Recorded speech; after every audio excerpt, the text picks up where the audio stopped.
Ku bw'ubu turi Gitega nk'uko twabivuze.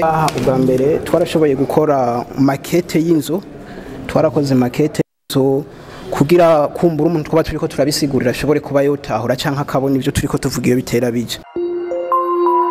Bakunze Black TV ndaramukije muhereye hose, ni Dorcy kuri kamera kumenyereye, inyuma ya kamera ni Rubambo. Hama no munsi kuba twagendeye organisation cyitwa Light Awards iha opportunité aba jeune bafise ama projet ikabafasha bakayarangura uramutse utsinze. Ariko rero no munsi twagendeye bamwe bari mu ihiganwa bashoboye gushika muri deuxième compétition ya kabiri, eko demi-finale.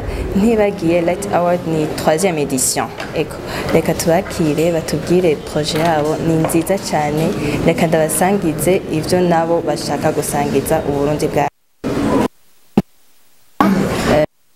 ni ibintu byinshi, hariyo insinga, ariko iyi ni plan batubwiye ko ari plan y'inzu, ariko nibo babigize. Reka bidusigure baduha umuco, tubaha ikaze kandi bongere batwibwira. Murakomeye? Ego turakomeye. Natwe turashima Imana. Ego natwe nisa turashima. Reka nkoresha mwese nogira mwese navanda ukuboko gato. Okay, amazina ninde? Ko mbona muri batatu iyi groupe yanyu yitwa gute? Hama muca mutubwira ico projet yanyu Light Award. Amazina nitwa Ndowayo Eraste, nkuko mutungaha ni groupe, turi groupe y'abantu batatu, ni jewe Ndowayo Eraste, Ndayihaya Elina Nkorokombe. Ubwa mbere novuga ntidusanzwe turi abanyeshure za kuri Université Polytechnique de Gitega. Rero dans le processus de nos études twariyumviye baho gukora ibi bintu nkuko muza kuyibona cyane nkuko tuza kubibasigurira. Mugahanini intumbero yacu ico twifuza no gushigikira mu iterambere ry'igihugu, mu kwekonomiza les énergies, umutekano w'abantu no mu kongereza bien-être familial, kubaho neza kw'abantu. Nivyo bintu bitatu hanini twifuza muri uyu mugambi wacu, muri iyi projet yacu. Ku ma demonstration yose tuza kubagirira, nimba ari kwatsa amatara, nimba ari amakamera de surveillance, kugurura imiryango n'ibindi byose tubikora kuri izo principes zitatu: économie des énergies, le bien-être familial na sécurité. Okay, dusigurire numvise ko ibintu bijanye na électricité. Jewe hasi cyane kuri iyo novuga kuri iyo projet, ariko duha umuco rero. Twumvise amakamera de surveillance mu Burundi azivye kandi abarundi bose bashoboye kuyagura. Rero dusigurire ukungene iyo projet yanyu izoshobora gukoreshwa, novuga icyumviro mwazanye gishobora novuga gukoresha abarundi benshi. Hoho muri kumuviza pourcentage ingana gute hano mu gihugu cyacu? Muri make icyumviro twazanye bibandanije bigenda neza, projet ni ya bose, nta numwe twokuramo. Gahanini hari abantu biraba gusumba abandi. Nk'akarorero turashobora kuvuga abantu bakuze nk'akarorero, cyane tugashobora kuvuga bafise ubumuga, les handicap. Abo bantu iyi projet irabaraba cyane gusumba abandi, kuko bo baramara umwanya muhira munini, ugasanga hariho ama fonctionnalité badashoboye gukora, ugasanga n'itara riramunanira kwatsa. Ariko avec notre projet aha turafise nka application twareje, turashobora kwatsa itara nkafyonda allumer la lampe, éteindre la lampe, itara likaka canke porte d'entrée, umuryango nkashobora kuwugurura canke nkawugara. En deuxième lieu, je peux utiliser la reconnaissance vocale, nkashobora kuvuga non, je m'excuse. Désolé, j'ai pas bien entendu. S'il vous plaît, répétez. J'ai pas bien entendu. S'il vous plaît, répétez. Désolé, j'ai pas bien entendu. Répétez. Je peux dire par exemple. C'est fait. Salon à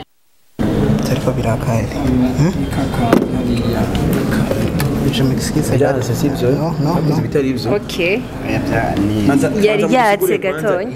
iyi plan musanze kumeze kugira ngo abantu batemo batahura neza ibyo turimo batahura iki kibaho kinganye gisigura iki and then muce mutanga nkuko wavuze ngo ariyo allumer la lampe salon ni yahe aha ni hehe ani do muco kwanza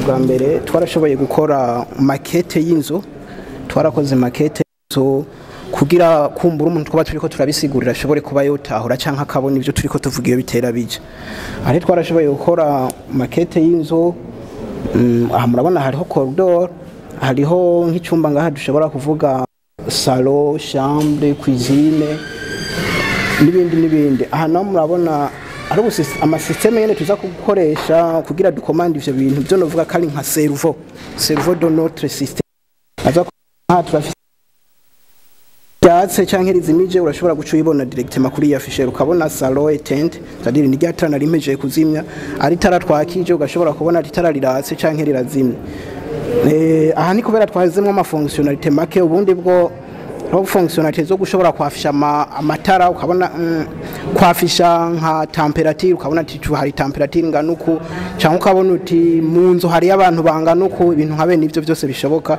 avec la domotique muga muri no mwanya turaza kubereka quelques fonctionnalités twakoze ahanini ziza kuba fonctionnalité yo kwatsa amatara dukoresheje commande twashobora gukomanda swate ngafyonda kuri buto itara rikaka nkafyonda rikazima cyangwa ko ushobora gukoresha voice nkavuga nijwi atsitariri itara rikaka cyangwa nkashobora kuvuga harakantu tuza gukoresha ngaha pour symboliser kugurura imiryango c'est-à-dire ari umuryango mvuze wuguruke akaka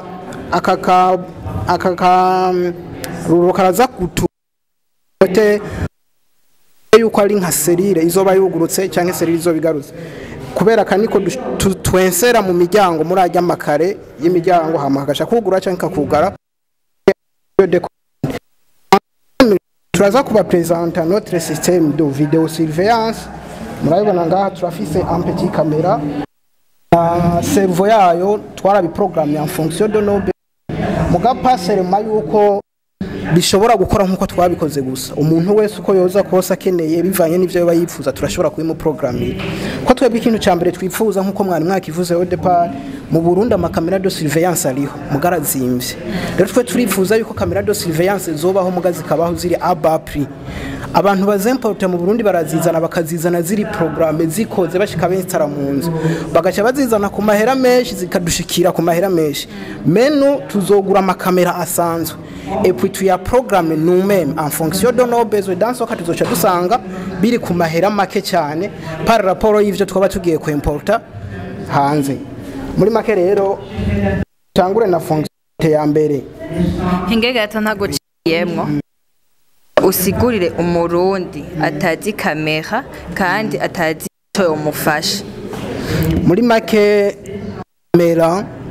kamera de surveillance tugerageje gusigura mu majambo make kamera se ikintu kinini cyo kudufasha ko alo free video canke guha ama image biba biriko biripasa même asona busanse nubwo utari muhira uri kure aho wo buri hose depuis internet muraza kwibona ko muri ma demonstration tuzakugira aho buri hose nimba ari umuntu arenganye muhiri wawe atari huri ugashobora gucuronka notification automatique canke apple dos hakabaho dusha tugukorera ga site web ushobora gukurikirana ko en direct ibiba biriko biripasa byose muhira ubona ati hariho umuntu yinjiye hari umuntu asohose ukabibona byose en direct aho wo buri hose depuis internet hamikini naco twakoze muri tuza kubereka twarakoze application idufasha yuko nimba ari umuntu arenganye muhira ubwo nyene aho wowe uri hose nkakugira nka message isanzwe ku telefone umuntu akwandikiye ucuronka notification ikubwira ati gerageza ubanze urabe telefone hari umuntu yinjiye mu nzu yawe ubwo nyene twara programme systeme ku buryo ikurungikira ampeti image ikabuta ijya image ifata ubwa mbere ikurungikira par après igakigufatira ka video de 10 secondes nako nyine gacika kurungikira aho wowe uri hose dans monde ugashobora ukavisualize ukabona uti ni nakayinjiye mu nzu numusuma cyangwa umuntu ndamuzi muri make rero camera de surveillance nico zizodufasha et puis iyindi systeme nubwo twayivuze ko ni twarakoze système d'alarme simple système d'alarme iyi ni capteur de mouvement nkuko muyibona ni capteur de mouvement c'est-à-dire à chaque fois qu'il y aura un mouvement habaye mouvement ikintu kirenganye twarakoze système aga sonnette pour les essais mugabo hariho ama sirene ashobora kuvuga cyane muganira nta kibazo muraza kuvyo hari kirenganye muri shayi capteur de mouvement sonnette gacisona automatiquement the role principal ya izosha n'umusuma nimba yaraje kwinjira kumva hari ikintu gisonya birashobora gutuma cagira ubwoba gaca yiruka ni vya bindi bica bigaruka muri ya sécurité twavuga kandi bikagaruka no muri le bien-être familial biratuma umuntu abaho ari areze atabwoba afise kisigaye navyo éclairage intelligent twagiye tuvuga no tuza kwatsa amatara so dukoresheje telefone ngashobora gufyonda buti kaka gashobora gukoresha voice itarari kaka nibindi nka bene ivyo. Okay, reka rero twereke gene bitahure gatonya. Bambere nkuko nabibabwiye turashobora kwatsa amatara. Murabona itara rica ryaka. Muriko murabibona. Cyane ngafyonda kuri etendre itara rica rizima. Etendre itara riraka cyane reconnaissance vocale. Allumer la lampe salon. C'est fait. Lampe salon allumée. Éteindre lampe salon. C'est fait. Lampe salon éteinte. Ndibaza murabibona hanyuma aha turafite bimwe nababwira tuza gukoresha ko mu muryango turashobora kugurura murabona aka kantu gaca gatuna canke tukawufema en fonction de nos besoins ni nkuko ushobora gukoresha naho nyine reconnaissance vocale nkavuga nijo. Ouvre la porte. C'est fait. Porte ouverte. Ferme. C'est fait. Porte fermée. Ça marche. Et puis en troisième lieu, nous avons fait un système de. Un système. Je vais vous présenter le système de caméra surveillance. Nkuko mubibona ngaha kubera kiraba kuri côté iyi kamera programme iza free video en direct ikintu cyose kwipasa bona ni ibinyene biri ku moment video en direct.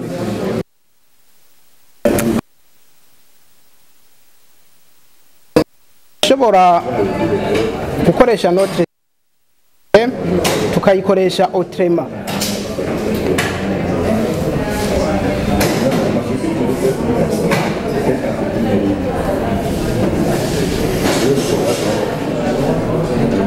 Nkuko nabibabwiye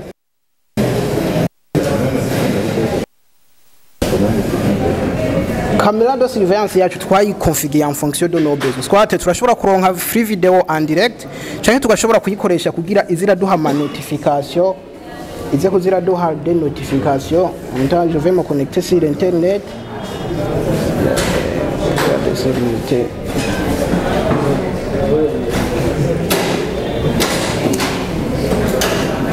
Dans ce cas, à chaque fois,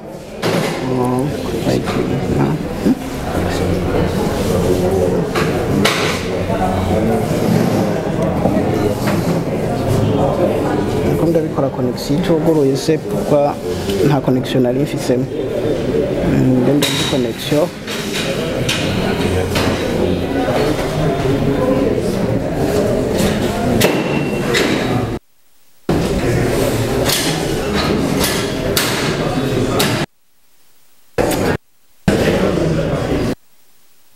maintenant je suis prêt.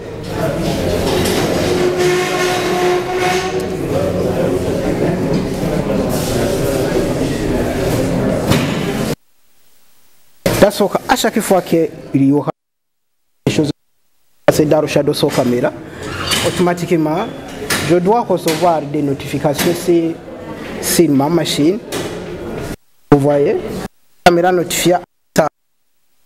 Je dois recevoir des notifications sur ma machine par après peut-être vous pouvez observer.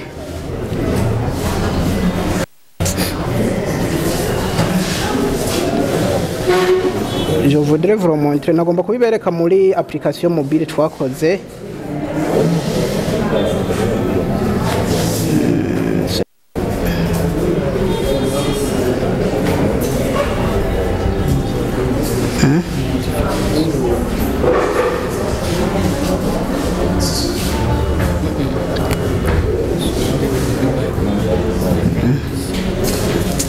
Kamana ndayoka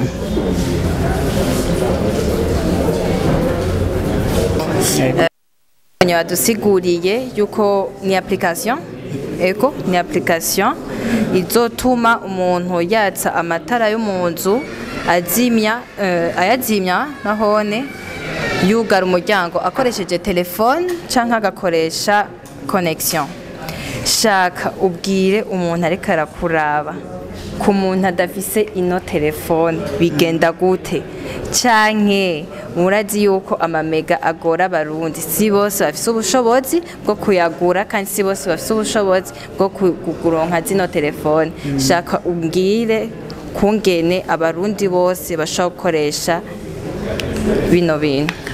Ubwa mbere ikintu novuga nuko atari sinovuga ngo icyo twakoze sinovuga ngo ni application ni un système ni système ni kintu twubatse mugabo kugira gikore haraza gukenerwa application tutegerezwa kuza gukoresha mugabo urumva ni kintu twubatse kirimo beaucoup de fonctionnalité ama application yaraza kujamo kugira kumbura dufashe kwatsa amatara canke kuyazimya adufashe kuronka ama notification iyo habaye umuntu arengana aciye nko mu rugi wawe nibindi mugabo iki kintu cyamenye baza gukosora ni système ni système twita cyane domotique hamikini naco reno cyamvuga nuko kuri ico mwari muvuze ati umuntu adafise telefone cyangwa umuntu adafise connexion internet kintu cya mbere inzu tuyita une maison connectée une maison connectée no kuvuga inzu ibintu biyirimo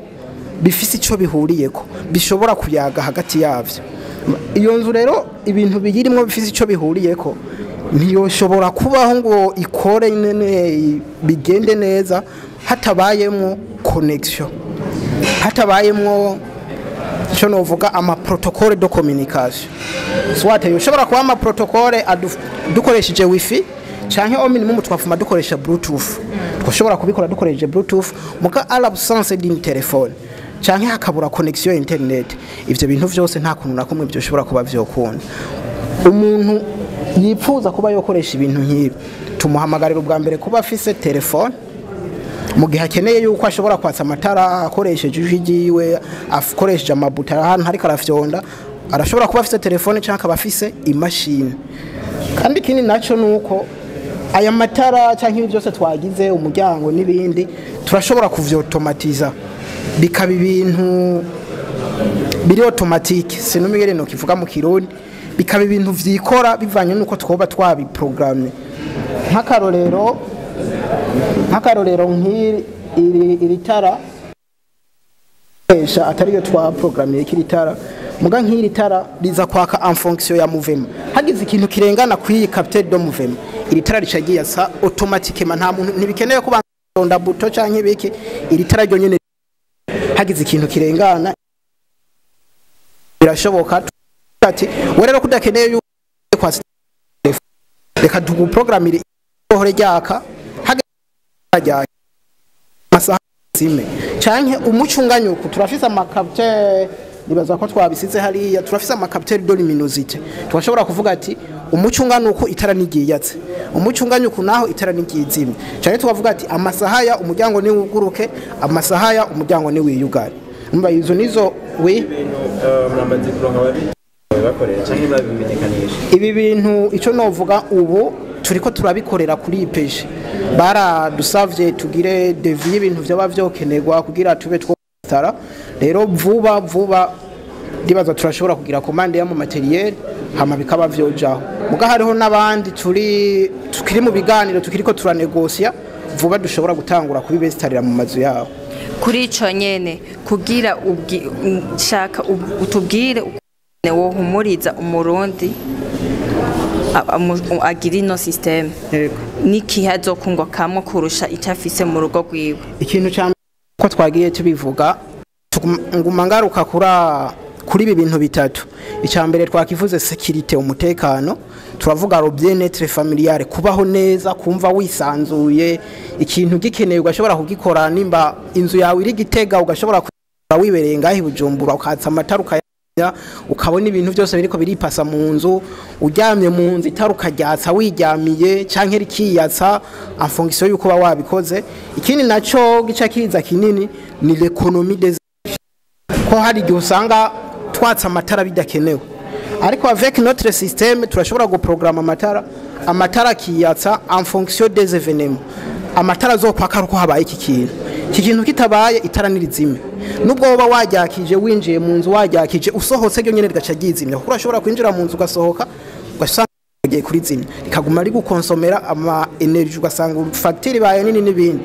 Rero mu bintu bitatu umunyagihugu azokunguka wo bikoresha, haba mu ma hoteli, mu mazu y'abantu, umuntu wese yo kwifuza kubikoresha, tukuba tugaruka kuri ibi bintu bitatu: umutekano, sécurité, le bien-être familial, kubaho neza, mais l'économie des énergies, économiser les énergies. Ubwawe uvuga yuko ata mutekano bafise mu rugo?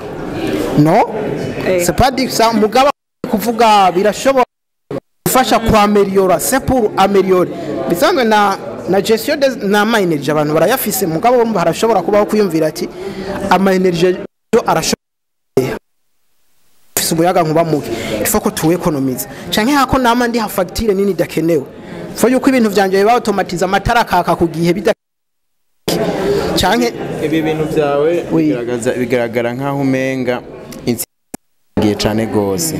Urayibona nko muri kino cumba aho mamwa bishasabagiye hano hose nico kimwe na nico kimwe, ego nico na cyo kimwe no ngaho. Ntabwo bamufise ko ababitura mu buretse no plan, ntabwo bamufise ko abitura bashobora kutabagomwa neza nkuko byategezwa mu gihe nk'umuntu afise umuryango kurekura abana bagatembera ahantu hari insinga zisabagiye nko kandi mu muntu za muyaga nkuba. Ntubona yuko batabizera cyane kubera yuko batinya kabana cyane bazo bisigaye ikintu cyambere no cyamvuga ngaho. Aha turafise aka kantu mubona aka plaque, aka ni plaque DC, tukita plaque DC aka urugose mubona izi nsinga ziri koreko ni plaque DC, cyane mu cyongereza tuvuga breadboard. Rero plaque DC ikoresha mu gihe tuba turiko dukora ibintu vy'amaisi, je peux dire vy'amaisi. Muga mu gihe hari ibintu tugomba twinstall nk'ubu nka installation vuba tuzokora, hari ibintu twita ama PCB niyo dusha tugura turasuda, ibintu byose biba biri sude, nta bintu by'ibitsinga nk'ibi bisubira kuhaba. Urana ubu butsinga ntitwoshobora kuvuga ngo twinstall inzu ipima nka 100 metres ko bintu habe nibi, cyo gituma ari ibintu pratique turiko dushira mu nzu nini yagutse, turasuda ibintu byose biba biri kira kintu mu mwanya wacu. Installation nyene imeze neza, nta kibazo dufise avec l'électricité, turafise des connaissances nécessaires zikenewe guproteja le bien-être. No, ico nagomba kuvuga nubwo ntari nakivuze kumbure twize ibintu bijanye na informatique de télécommunication, le TIC, turafise ubumenyi bukwiye kugira dushobore kuba two proteja system yawe tuba tuguhaye, ku buryo ata muntu ashobora kukwinjirira ngo yatsa amatara atari huri, ngo akurikirana amakamera de surveillance yawe ngo ayice. Ubumenyi bwo kubiproteja turabufise bukwiye, twaguproteja system yawe tukayiguha imeze neza, umutekano wayo ukwiye atakibazo. Reka ndaguha akarorero nk'ubu dufate jewe ndafise ino system muhira, umusuma kunyiba ndabibona hafi ariko aruhukiye anyiba, numva ko ataco nzoba ntacyo uzobugize. Antuka haraba difference, umusuma arakwivye ubwo nyene ucironka notification, urabonye uti hariho umuntu yinjiye mu nzu, ntaco mbibukore muga nabonye murarosa ka video murabonye ati harinjiye umuntu. Uko biri kose sico kimwe nuko mutokaronka, murashobora guca mu telefone umuntu ari hafi ati buga hari igisuma cinjiye rabe mumfashe, murashobora guca mu telefone police ati je ndatewe rabe umuntu abari, sico kimwe nuko atakintu kimwe womenye ugataha usanga bakwivye. Muri ico gihe basufa uvuga ati ndafise des preuves z'umuntu yanyivye.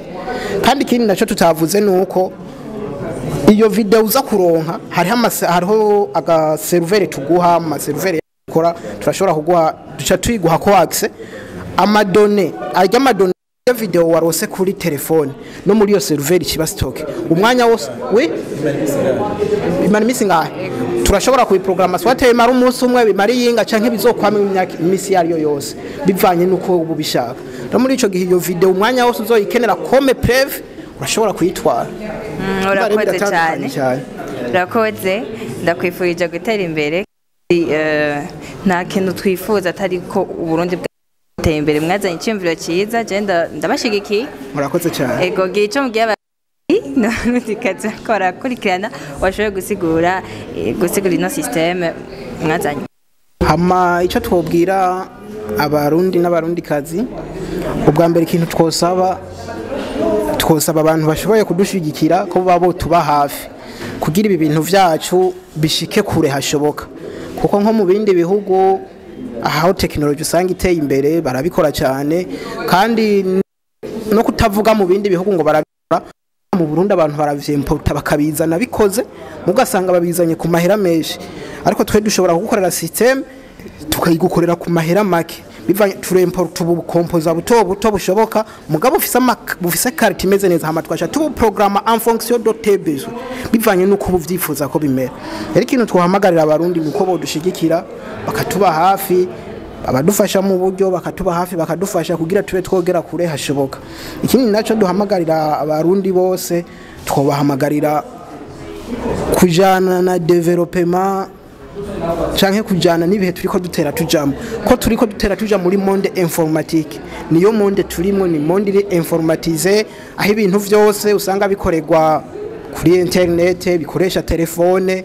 Rero birakwiye yuko abarundi natwe dukanguka tukajanwa nibigezweho narigi bivyo hari ico bidufasha no mu mibereho ya buri munsi yacu. Ego umuntu rero yo bakora hehe ashaka yuko mushiramo ino mukamugira installation yi system kubwo turi Gitega nkuko twabivuze turi Gitega kwishuri twarahejeje